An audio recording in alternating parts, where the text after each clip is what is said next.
Okay, all right, so our next speaker is Ikram Adawi. She will be speaking on the needs of FGM, female genital mutilation survivors.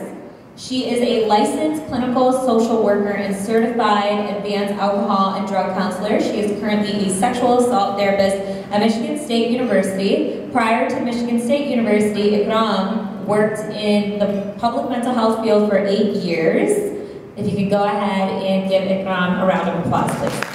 Domestic violence and sexual assault is not an easy thing, and it's not a new thing. It has been around for over years and years. But we also know that when it comes to violence against women, it's always about power and control.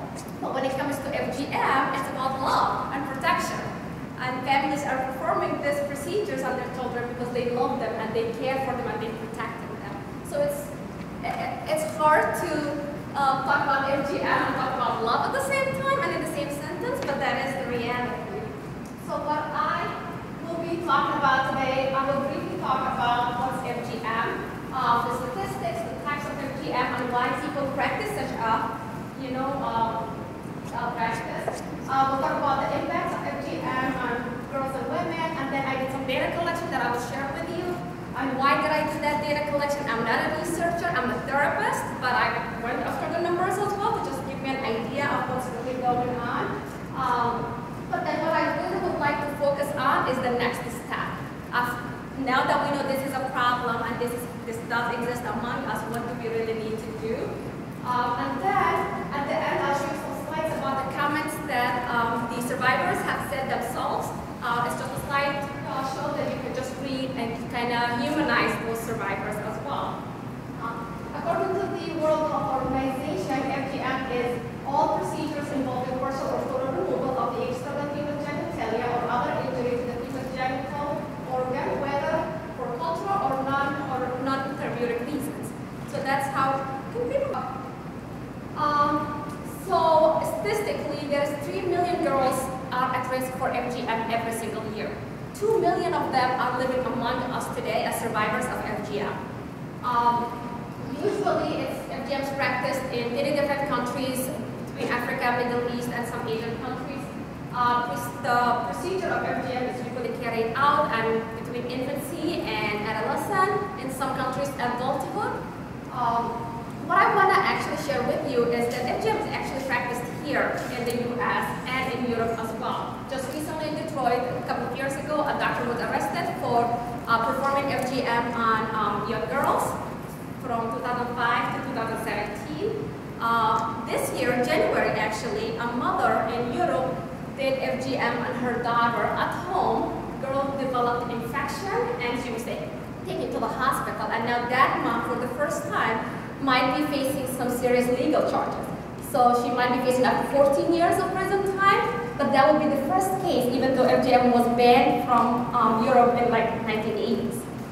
So that's something just to keep in mind that these survivors are living among us. What is it practiced? This is just a map that shows where FGM is practiced. So I was born in Somalia. 98% of girls and women in Somalia are circumcised. Egypt, 91% of them in 2013. I think Egypt also banned FGM, but what does that mean? Because just because the government said you can't do it doesn't mean that we're not going to do it. People will do it behind doors, and now we're actually going to take more riskier behaviors. There are 4 types of FGM. 2 are very common. So type 1 is what's referred to the sunnah or the tradition, which is the partial or total removal of the clitoris. And then type 3 is also very common, which is narrowing the vaginal opening through the creation of covering seal by cutting and repositioning the labia minora and or the labia majora. So as you can see from those 2, they are very intense procedures. The next slide, just FYI, is going to be a picture of a vagina. So if you are uncomfortable, you can close your eyes now. That's my trigger warning, I guess. In the first picture, it has a picture of a normal vagina. And then this is the type 1. And look at the difference between type 1 and type 2. Type 1 and type 3, I mean, completely different. The type 3 is completely sealed. So penetrating that will be very, very difficult. And I don't know what people might have to do when a man is not able to perform or penetrate or do what he needs to do. We'll just pass that. And do people do FGM? The reasons for FGM varies from region to another. Religion is a big thing that always comes up for people. So religion, we all know that Quran does not mention FGM. Some people say that it's the traditions in the Sunnah, or some hadiths mention it. I'm not here to say one way or another. What I'm here to say is that regardless of whether this is a religious practice or not, the way that this practice is carried out is beyond what any religion would have moved on. And that's what's important. Like the Islamic ethics say, do no harm. So when we are removing and repositioning, and that's harm. So we really have to focus on what is our Islamic principles and ethics, and if it's do no harm, is this practice causing harm? That's all. I'm gonna leave that part there. The other thing is you will hear a lot about culture, tradition, and family expectations. So some of the things that I hear is my grandmother did it to my mother did it to me, I'll do it to my daughter. If it was a problem, my grandparents would have said something, or somebody else would have said something. So why are you coming today telling me this? Preservation of virginity and genetics is another thing. People do believe that women are sexually hyperactive and they need to circumcise them so they can tone them down a little bit. Is that the only way? I'll let you answer that. And then cleanliness and hygiene, that's a very interesting. I was having a conversation with elder women about why do we do FGM in our girls, and she used a word that was very interesting. She used, we have to cut the haram part. What is the haram part? Haram in Arabic is sin. And sometimes in that context, she was using it as the filthy part. So, a filthy part in a human being's body that needs to be removed. Of course, as we all know, FGM has a lot of impacts, and both physically, psychologically, and sexually. These are some of the possible things that could happen to women or girls when this practice is performed on them. Everybody doesn't experience those issues. Some of them go okay and have problems, and some do have problems. We all know when trauma happens, 70% of the population heal on their own without any interventions. And then you have that 80%. But what trauma does to us is, when very stressful situation we encounter, it makes us question our sense of safety, our sense of trust, our sense of self and control, power and control, intimacies. All that gets questioned. So even though a child might experience those things and might be okay, when another trauma happens, like when a war happens, okay, now it's re-triggering everything else, because I was already nervous about, can I trust people? You know, I trusted my mom, and she's the one who took me to that woman who cut me, and she watched, you know, even though it was out of love. But we heal, we move on, and then something drastic happens, and then it just re-triggers everything else. And then a lot of times what's happening now is we treating people for the trauma of the war, and we are forgetting the underlying trauma.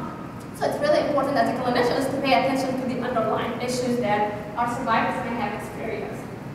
Also, there's some sexual health issues, avoiding or being afraid of sex, having difficulty or becoming aroused, experiencing vaginal pain or discomfort, approaching sex as an obligation, and that's important because we all know sex starts in the mind before the body. So if we think it in our head, if I am thinking, oh, I'm going to be uncomfortable, I'm going to be hurt, I'm not going to have a good time, then I'm going into it with the mentality of, it's an obligation, it's a chore, like doing the laundry. I'm married, I have to satisfy my husband, so I have to do this. And that's not good, because what that leads to is feeling emotionally distant, so almost like dissociating during sexual practices. So I wanted to talk a little bit about the data that I collected, and the reason I did this data is, again, so this data is, I did a data, 192 women responded to me in 48 hours. Of course, there's a limitation. I'm not a researcher, so Somali women only, lack of male perspective, and it was anonymous, so I probably wouldn't have a way to follow up. The reason I get this number of people, I think, because it was anonymous. This is the age groups of the research. Marital, we had 69% were married, 26% were single, 4% were divorced. Are you circumcised? Almost 70% said yes. A little bit less than 80% said no. The reason for that is Somalia has been corrupted for 27 years. So most likely these women were born outside of Somalia.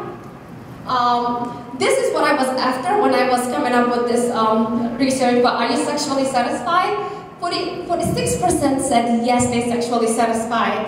28% said no, they are not. And then we have 25% that said they are not sure.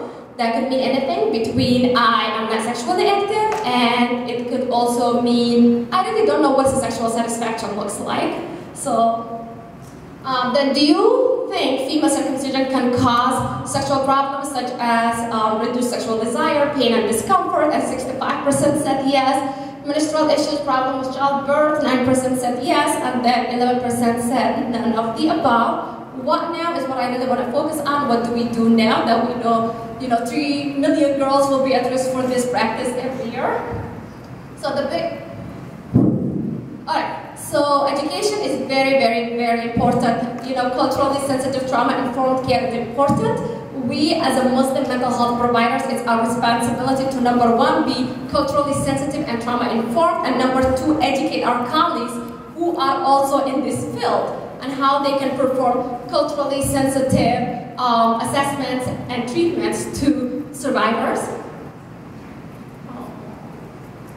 Mental health needs of the survivors is also important, so educating survivors about the body response to the trauma. We all know when we experience trauma, our body responds to that, whether it's through, migraine headaches or body aches or whatsoever. But also when people experience sexual assault or sexual violence, there is trauma in terms of low orgasm and lack of lubrication, and that's all part of how our body responds to things. And it's our responsibility to teach those survivors, because if they know why the body's acting this way, then they can figure out what to do with it.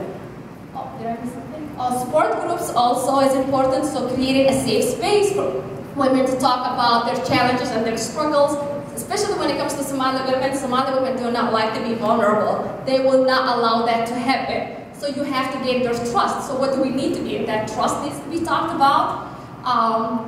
And then marital counseling is also very important. How can we involve the husbands when they come for counseling because they have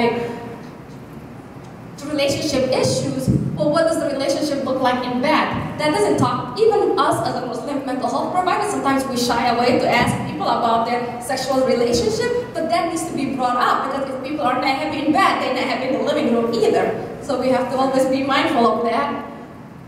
Sex education is also important, educating survivors about their body. I'm not going to say more about that. Something that I know about a lot of the Muslims now. I was having a conversation about the school board in our community, and they talked about all the Muslim kids are removed from sex education classes. Well, are you teaching them? Remove them is one thing, but are you educating your daughters about their body? What does your body do? If you as a female don't know your body, what do you expect your husband to know it for you? Like, it's not going to happen. Embodied intimacy is important. Embodied intimacy happens when we are aware of our sense of self in relation to one another. So basically, how do we teach people to be mindful? How do we approach sex as a ritual, spiritual thing? How do we mentally prepare and physically prepare for such a practice is important.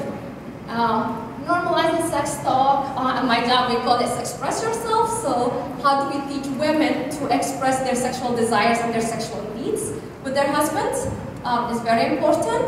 There is no shame in telling your husband that this feels good or this doesn't feel good. So we need to empower, a lot of empowerment, and then of course male engagement. So it would be